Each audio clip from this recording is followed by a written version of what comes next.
तो हम लोग बीपीएससी और जो बिहार एसआई और सीडीपीओ एग्ज़ाम आने वाला है क्रमशः आपका दिसंबर में, जनवरी में और मे भी आपका जो सीडीपीओ है फरवरी में हो जाए। तो इसके अकॉर्डिंग हम लोग जो है चलने का प्रयास कर रहे हैं, उसकी तैयारी में हम लोग लगे हुए हैं। तो उसके लिए हम लोग क्या कर रहे हैं दोस्तों कि अभी जो है जो बिहार स्पेशल को हम लोग फोकस किए हुए हैं। एक्चुअली होता क्या है, देखिए जो हिस्ट्री है और बिहार स्पेशल है और आपका करंट अफेयर्स है, तो ये तीन पार्ट जो है आपका बिहार से रिलेटेड, यानी चाहे आप बीपीएससी ले लीजिए, बिहार एसआई ले लीजिए, चाहे आप सीडीपीओ ले लीजिए, तो ये तीन फैक्टर आपका हो जाता है आपका मार्क्स को है ग्रो करने के लिए। यानी आपको अगर इन तीनों पे कमांड बन जाता है तो आप अच्छा स्कोर कर सकते हैं, आप निकल सकते हैं, एग्ज़ाम को क्रैक कर सकते हैं। तो जनरली होता क्या है कि जो यानी जो हिस्ट्री है और करंट अफेयर्स है, तो ये दो पोर्शन ऐसा होता है दोस्तों कि एग्ज़ाम यानी कोई भी एग्ज़ाम का आप प्रिपरेशन करो, चाहे ग्रुप डी से लेकर के यूपीएससी बीपीएससी कोई भी एग्ज़ाम आप प्रिपरेशन करो, तो आपका करंट और हिस्ट्री तो पूछता ही पूछता है। तो स्टूडेंट क्या करते हैं कि करंट और हिस्ट्री पर तो आपका कमांड बना ही लेते हैं, बट जो बिहार से रिलेटेड प्रश्न है वह सिर्फ़ और सिर्फ बिहार से रिलेटेड एग्ज़ाम में ही आता है। तो इस पर क्या होता है कि स्टूडेंट्स का कमांड नहीं बन पाता। तो हम लोग क्या करेंगे, चूँकि आने वाले तीनों एग्ज़ाम आपका बिहार से रिलेटेड है, चाहे बिहार एसआई है, चाहे बीपीएससी है, चाहे आपका सीडीपीओ है, तो हम लोग बिहार स्पेशल को ही कमांड करने का प्रयास करेंगे, क्योंकि यहाँ जो है बच्चे मार खाते हैं, यहाँ पिछड़ जाते हैं।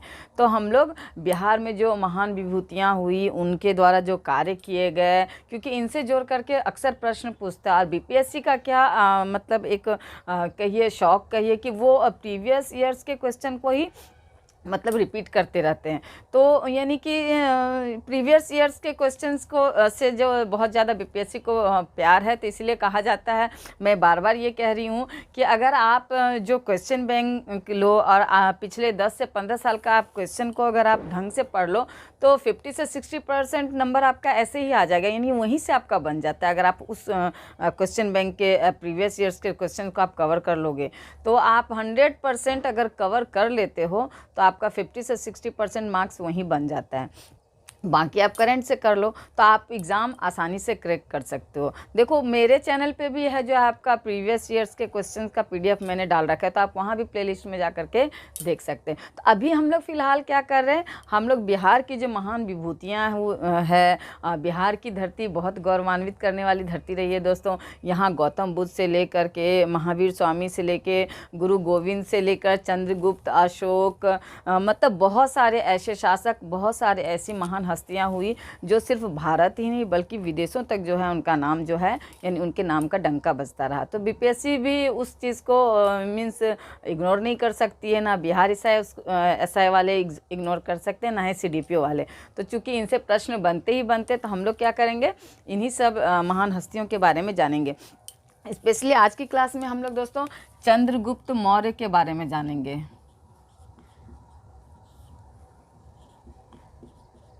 क्लास लंबी ना हो दोस्तों, इसलिए जो मैंने एक एक टॉपिक ही लेने का प्रयास किया क्योंकि मुझे भी काम रहता है, तो ज़्यादा लंबी क्लास मैं भी नहीं ले सकती हूँ। तो और आप लोगों के लिए भी आसानी होगी पढ़ने में भी। तो हम लोग जो है छोटे यानी एक एक पोर्शन लेंगे, कोशिश करेंगे कि 10 से 15 मिनट में जो है क्लास हम लोगों का फिनिश हो जाए। तो आज हम लोग चंद्रगुप्त मौर्य के बारे में जानेंगे। कोशिश करेंगे ये जानने का कि इससे क्या क्या प्रश्न प्रीवियस ईयर्स में पूछे गए हैं या फिर आगे जो है पूछे जाने की संभावना बनती है। तो इसमें सबसे पहला प्रश्न तो आता है दोस्तों कि जो मौर्य वंश का संस्थापक कौन था।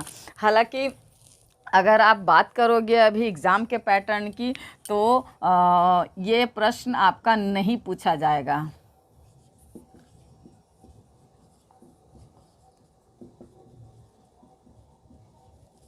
ये प्रश्न अभी पूछे जाने की संभावना नहीं बनती, क्योंकि ये प्रश्न इतना घिस पिट गया है, इतनी बार रिपीट हो चुका है, तो मुझे नहीं लगता है कि ये प्रश्न अब पूछा जाएगा। बट जानकारी के लिए जान लो, ये प्रश्न पूछे जाने की संभावना इसलिए भी नहीं बनती दोस्तों क्योंकि जो एग्ज़ाम का पैटर्न है वो बहुत ज़्यादा टफ हो गया। तो जो आपको अधिकारी यानी बीपीएससी आपको अधिकारी बनाने जा रही है, तो वो इस तरह के प्रश्न यानी बचकाना प्रश्न दे करके आपका वैल्यू कम नहीं करेंगे। आपके वैल्यू बढ़ाने के लिए क्या करेंगे कि वो क्वेश्चन आपको टफ ही देंगे, यानी घुमा फिरा करके देंगे, उलझा करके देंगे, ताकि आप जो है उलझो और उसको यानी उस जो आपका सपना है पदाधिकारी बनने का, बीपीएससी क्रैक करने का, तो वो आसानी से आप जो है उस टारगेट को पूरा नहीं कर पाओ। तो इसलिए इस तरह के प्रश्न मुझे नहीं, मेरा पर्सनल थॉट है कि ऐसा प्रश्न अब नहीं पूछा जाएगा। बट आपकी जानकारी के लिए बता दूं, क्या पता बीपीएससी या बिहार एसआई या सीडीपीओ का मूड बदल जाए। तो ये चीज़ जान लीजिए कि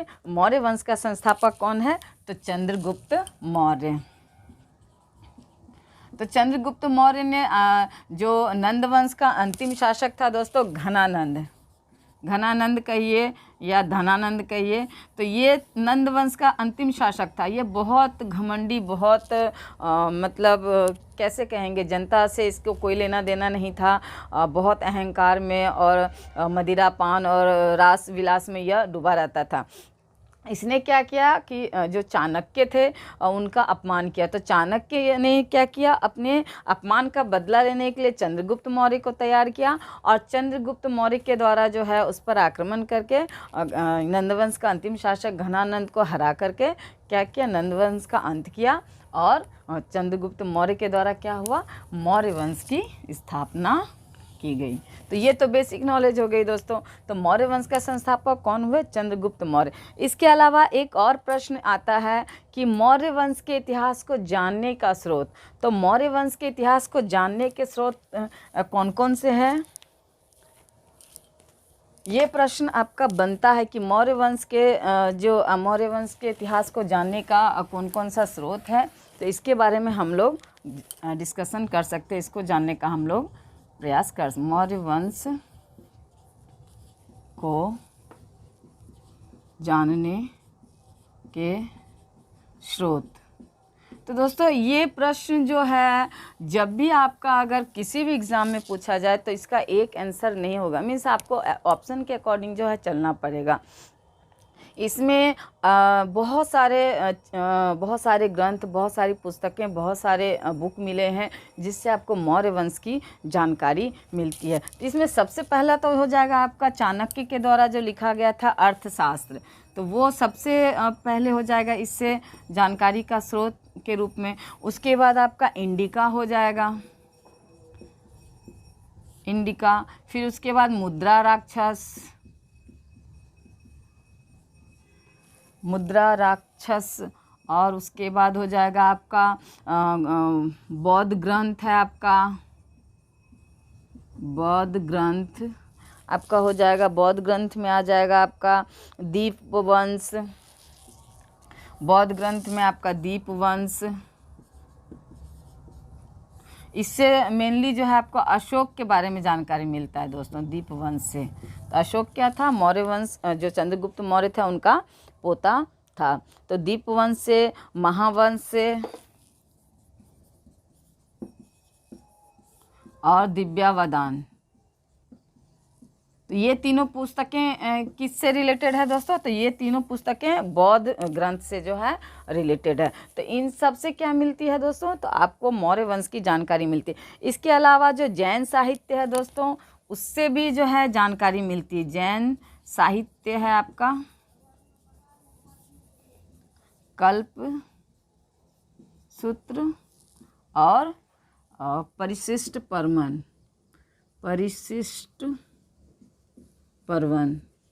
तो ये परिशिष्ट पर्वन और ये क्या है, कल्पसूत्र क्या है दोस्तों, तो आपका जैन साहित्य है। तो इन दोनों से भी जो है आपका यानी कि मौर्य साम्राज्य या मौर्य के जो शासक हुए, मौर्य साम्राज्य के विभिन्न शासक, उनके बारे में जानकारी मिलती है। तो ये प्रश्न आपका बनता है क्योंकि इसमें 100% स्टूडेंट उलझेंगे, क्योंकि जो ई ऑप्शन होता है ना दोस्तों वो दिया ही गया है बीपीएससी के द्वारा जो है आपको उलझाने के लिए। तो जहां मान लीजिए कि आप मुद्रा राक्षस को जान रहे हो या अर्थशास्त्र को जान रहे हो या इंडिका को जान रहे हो, बाकी अदर ऑप्शन को आप नहीं जान रहे हो, तो एक ऑप्शन आपके माइंड में आएगा तो लगेगा हाँ ये सही है, हम मुद्रा राक्षस को जान रहे हैं, हाँ इसके बारे में मौर्य वंश के बारे में इसके जानकारी है इस पुस्तक में। बट अगर इन सबको नहीं जानोगे तो आप मुद्रा राक्षस को टिक कर दोगे या फिर इंडिका को आप टिक कर दोगे, जिसको आप जान रहे हो उसको टिक करोगे। बट उसमें अगर आपका बौद्ध ग्रंथ दे दिया या जैन साहित्य दे दिया ऑप्शन में, आप उस पर ध्यान नहीं दोगे तो ये ऑप्शन आप टिक नहीं करोगे, आप एक को टिक करोगे और आपका क्या हो जाएगा, आंसर गलत हो जाएगा। तो इसकी संभावना बनती है, इस तरह के प्रश्न ही पूछे जाने की अब संभावना बनती है। आसान प्रश्न की उम्मीद नहीं रखनी चाहिए। अब इसके अलावा और आपका प्रश्न बन सकता है इससे, यानी जानने के स्रोत के अलावा है कि चंद्रगुप्त का एक महल है आपका लकड़ी का। तो चंद्रगुप्त का महल जो है लकड़ी का, ये बहुत खूबसूरत, बहुत बड़ा, बहुत विशाल था दोस्तों। तो लकड़ी का महल चंद्रगुप्त के लकड़ी का महल, महल कहिए या राजप्रसाद, प्रसाद मीन्स होता है महल दोस्तों। तो राजप्रसाद कहाँ पाया गया है दोस्तों, तो यह जो है आपका कुम्हरार, कुम्हरार कहाँ है, तो पटना में। तो ये इसके अवशेष कहाँ पाए गए, तो यहाँ पाए गए। तो ये प्रश्न भी आपका पूछा गया है और आगे भी जो है पूछे जाने की संभावना बनती है। इसके अलावा और एक प्रश्न बनता है कि दक्कन पर विजय पाने वाला दोस्तों, वैसे ही प्रश्न मैं बताऊंगी, कोशिश करूंगी कि आपका भी टाइम बर्बाद नहीं हो, मेरा भी टाइम बर्बाद नहीं हो, ऐसे प्रश्न कराऊं जो कि पूछे जाने की संभावना बनती है। तो इसमें सबसे ज़्यादा जो आपको संभावनाएं जो जिन प्रश्नों के बन रहे हैं, तो उन्हीं प्रश्नों को मैं करवा रही हूँ। तो इसमें एक और प्रश्न बनता है कि दक्कन पर विजय पाने वाला, दक्कन पर विजय पाने वाला प्रथम शासक, प्रथम शासक, इनके बाद तो यानी बहुत सारे शासक जो है इन्होंने खुद में मतलब कि इतना ज़्यादा साम्राज्य का विस्तार कर दिया अपने शासनकाल में कि इनके बाद के जो शासक हुए, इनके पुत्र हुए बिंदुसार, उनके पुत्र हुए अशोक, तो वो लोग साम्राज्य विस्तार किए, बट इतना ज़्यादा ये साम्राज्य का विस्तार कर चुके थे, यानी आपका उत्तर से लेकर के आपका पश्चिम, यानी पश्चिम में आपका हो गया पाकिस्तान, अफ़गानिस्तान, ये सारा कुछ इनके ही यानी अंदर में था। इसके बाद जो है आपका जो दक्षिण में आपका कर्नाटक तक इनका शासनकाल, गुजरात, महाराष्ट्र, कर्नाटक तक इनका शासनकाल था। इनकी मृत्यु भी जो हुई वह श्रवणबेलगोला कर्नाटक में हुई, तो वो भी आगे मैं बताऊंगी, वह भी एक प्रश्न बनता है। तो ये पहले शासक थे दोस्तों मगध पर शासन करने वाले चंद्रगुप्त मौर्य, जिसने क्या किया कि पूरे भारत को जो है एक सूत्र में बांधा, यानी अपनी शासन व्यवस्था के दम पर जो है इन्होंने पूरे भारत को, सिर्फ अफगानिस्तान पाकिस्तान नहीं बल्कि दक्षिण तक जो है ये पूरे साम्राज्य को एकीकरण या एकीकृत शासक, यानी इसको जो है पहला एकीकृत शासक कह सकते हैं जिसने पूरे संपूर्ण भारत पर शासन किया। तो दक्कन पर विजय पाने वाला सर्वप्रथम शासक कौन हुए दोस्तों, तो आपका चंद्रगुप्त मौर्य हुए। तो ये भी आपका एक प्रश्न बनता है। इसके अलावा इनकी मृत्यु से संबंधित भी प्रश्न बनता है दोस्तों, इनकी मृत्यु, तो इनकी मृत्यु कहाँ हुई थी, तो इनकी मृत्यु हुई श्रवणबेलगोला,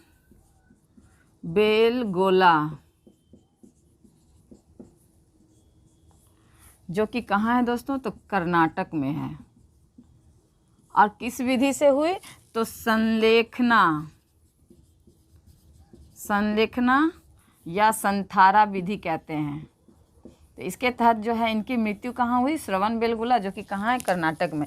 दोस्तों ये जो थे यानी चंद्रगुप्त मौर्य ने अपने जीवन के अंतिम दिनों में क्या किया कि इन्होंने जैन धर्म को अपना लिया, और जैन धर्म में संलेखना या संथारा विधि होती है, जिसके तहत क्या करता है कि कोई भी व्यक्ति जो है अपने शरीर का त्याग करके जो है आपको यानी परमात्मा में आप परमात्मा को प्राप्त कर सकते हैं, यानी अपनी मृत्यु को प्राप्त कर सकते हैं। तो ये संलेखना और संथारा विधि के तहत क्या होता है दोस्तों, सारा कुछ का त्याग करना पड़ता है, मीन्स अन्न जल सारा कुछ ग्रहण करके आप पूर्ण तरह से जो है अपने आप को मृत्यु को समर्पित कर दीजिए। तो इन्होंने अपनी मृत्यु संलेखना या संथारा विधि से प्राप्त की, श्रवणबेलगोला जो कि कर्नाटक में है। तो वहाँ तो इससे दो प्रश्न पूछा जा सकता है कि आपका उनकी मृत्यु कहाँ हुई, तो श्रवणबेलगोला में कर्नाटक में हुई। और किस विधि से हुई, तो आपका संलेखना या संथारा विधि है। एक प्रश्न और भी बन जाता है यहाँ कि आपका यानी कि चंद्रगुप्त मौर्य ने किस धर्म को अपनाया, तो यहाँ संलेखना और संथारा विधि जैन धर्म में ही मृत्यु प्राप्त करने का विधि है, तो ये जैन धर्म को मानते थे। तो इससे 3 प्रश्न आपको बन गए। इसके अलावा एक और बहुत इम्पॉर्टेंट प्रश्न इनसे बनता है दोस्तों, वह है सुदर्शन झील। तो ये सुदर्शन झील से भी 3-4 तरह के प्रश्न बनते हैं और इसमें जो है बच्चे स्टूडेंट उलझते हैं। तो आइए देखते हैं कि इससे क्या क्या प्रश्न बनते हैं। तो सबसे पहले तो ये बनता है दोस्तों कि सुदर्शन झील का निर्माण किसने करवाया। तो सुदर्शन झील का निर्माण किसने करवाया, तो आपका चंद्रगुप्त मौर्य के द्वारा जो है सुदर्शन झील का निर्माण करवाया। एक्चुअली चंद्रगुप्त मौर्य ने खुद नहीं करवाया दोस्तों, इनका जो शासन मैंने पहले ही बताया, गुजरात से लेकर के आपके दक्षिण भारत तक इनका शासन था। तो इनके जो ये सुदर्शन झील जो है दोस्तों, गिरनार गुजरात में। तो ये भी एक प्रश्न बन जाता है आपका कि सुदर्शन झील कहाँ स्थित है, तो गिरनार गुजरात में। तो यहाँ का शासक, चूँकि यहाँ पर इनका ही शासन चल रहा था, तो इन्होंने अब ऑर्डर दे करके यानी अपनी आज्ञा के अनुसार जो है ये इनका गुजरात में यानी गिरनार का राज्यपाल था आपका पुष्यगुप्त वैश्य। तो ये नाम भी पूछ सकता है दोस्तों, पुष्यगुप्त वैश्य। तो ये कौन थे, इनके राज्यपाल थे आपके गुजरात के। कौन थे, तो राज्यपाल।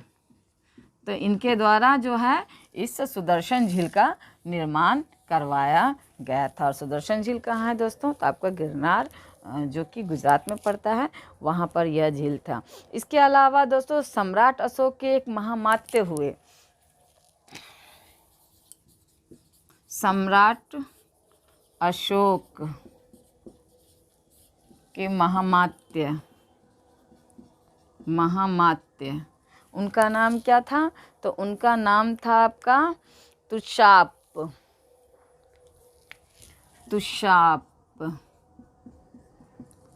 तो इन्होंने क्या किया कि इस झील का निर्माण करा, मीन्स बारिश और आंधी तूफान जो मौसम की मार थी उसके वजह से क्या ये झील जो है पूरी तरह से इसकी जो यानी जो बनावट थी इसकी वो पूरी तरह से ध्वस्त हो गई, टूट फूट गई। इसके किनारे जो है टूट करके जो है इसने यानी अपनी सीमा रेखा में ये नहीं रहा, इसके जीर्णोद्धार यानी इसका पुनर्निर्माण की आवश्यकता पड़ी।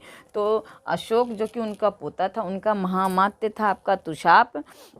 तो इन्होंने क्या करवाया, इसका पुनर्निर्माण करवाया। और कहा जाता है कि इसके पुनर्निर्माण के बाद जो है 400 साल तक जो है आपका इस झील को पुनर्निर्माण की आवश्यकता नहीं पड़ी। तो इन्होंने इतनी अच्छी तरह से इसका मरम्मत करवाया, इतनी अच्छी तरह से इसका पुनर्निर्माण करवाया कि ये 400 साल तक जो है यह झील मतलब लोगों के जो है काम में आता रहा। मीन्स जो कृषि के कार्य में जो है यह काम आता रहा। तो चूँकि कृत्रिम झील है दोस्तों, तो डेफिनेटली इसे बनवाया गया था, ये नेचुरल तो है नहीं। तो ये किसके द्वारा बनवाया गया था, तो आपका चंद्रगुप्त मौर्य के द्वारा, यानी उनके शासनकाल में उनके आज्ञा से पुष्यगुप्त वैश्य जो कि राज्यपाल था आपका गिरनार गुजरात का, उसके द्वारा बनवाया गया। फिर अशोक के जो उनका पोता था सम्राट अशोक, उसके महामात्य तुषाप के द्वारा जो है इसका पुनर्निर्माण करवाया गया। इसके बाद जो है दोस्तों स्कंदगुप्त जो कि गुप्त वंश का था दोस्तों।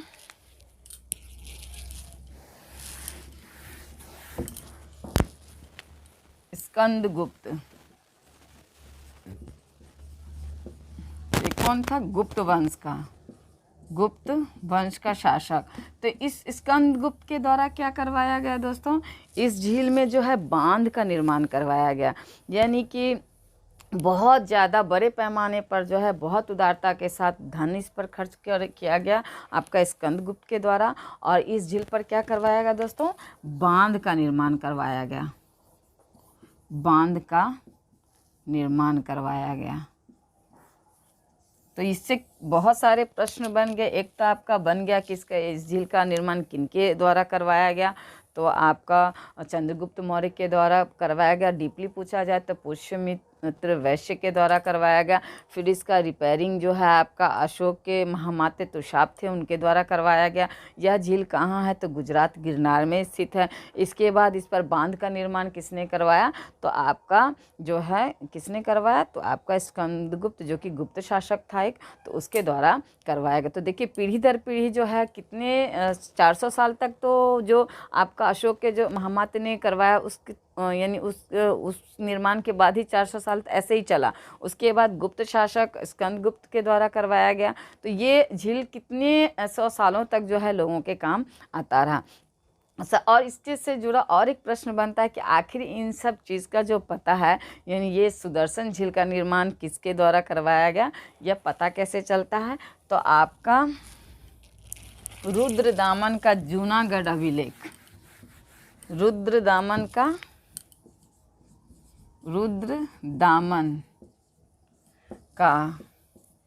जूनागढ़ अभिलेख। तो जूनागढ़ अभिलेख है दोस्तों रुद्रदामन का, उससे यह पता चलता है यानी सुदर्शन झील के बारे में जो है जानकारी मिलती है कि यानी सुदर्शन झील से संबंधित जो जानकारी है कि निर्माण कैसे कराया गया, किसने करवाया, तो इन सब के बारे में जानकारी अगर पूछा जाए तो कहाँ से मिलता है? तो रुद्रदामन के क्या है जूनागढ़ अभिलेख से जो है इस चीज़ की जानकारी हमें मिलती है। और ये रुद्रदामन कौन था दोस्तों? तो यह एक शक शासक था, शक शासक। तो चंद्रगुप्त मौर्य से दोस्तों जितनी संभावनाएं बनती है प्रश्न आने की, चाहे बिहार एसआई हो, चाहे बीपीएससी हो, चाहे आपका सीडीपी हो, यानी बिहार से रिलेटेड जो भी एग्ज़ाम बनते हैं, तो चूँकि ये बिहार के महान विभूति रहे हैं, दक्कन पर विजय यानी पूरे भारत को एक सूत्र में बांधने वाले, भारत को प्रथम एकीकरण करने वाले महापुरुष रहे हैं, तो इनसे प्रश्न पहले भी पूछा गया है और आगे भी जो है पूछे जाने की संभावना है। तो आप इतने प्रश्न कम से कम कर लो, आप जो है मीन्स आपका प्रश्न मतलब कि छूटने की संभावना कम हो जाएगी, घट जाएगी, मीन्स आपका जान बच सकता है अगर आपको एग्ज़ाम क्रैक करना है। तो कम से कम इतना तो ज़रूर ही कर लो। अगर इससे ज़्यादा कर सकते तो बहुत अच्छी बात है, बट टाइम कम है अब, तो आप जितना जल्दी है फास्टली आप अपने प्रिपरेशन को एक नया अंदाज दो, नया रूप दो, तरोताज़ा रखो, आगे बढ़ाओ, तो ये आप लोगों के लिए जो है ज़्यादा अच्छा है। तो अभी चूँकि टाइम भी बहुत कम है और बहुत सारा पोर्शन बचा हुआ है, तो हम लोग चूँकि अभी स्टार्ट ही किए हैं बिहार के विभूतियों के बारे में, तो हम लोगों को भी बहुत आगे बढ़ना है। तो हम लोग कोशिश करेंगे कि इन शॉर्ट में ही निकलने का प्रयास करेंगे, ताकि जो टाइम आपका भी बचे, मेरा भी बचे, और जो चीज़ ज़रूरी है वो भी कवर हो जाए। तो चलिए हम लोग कल किसी और महान हस्ती यानी बिहार के किसी अन्य महान हस्ती को लेकर के फिर से हम लोग मिलेंगे। तब तक के लिए जय हिंद दोस्तों।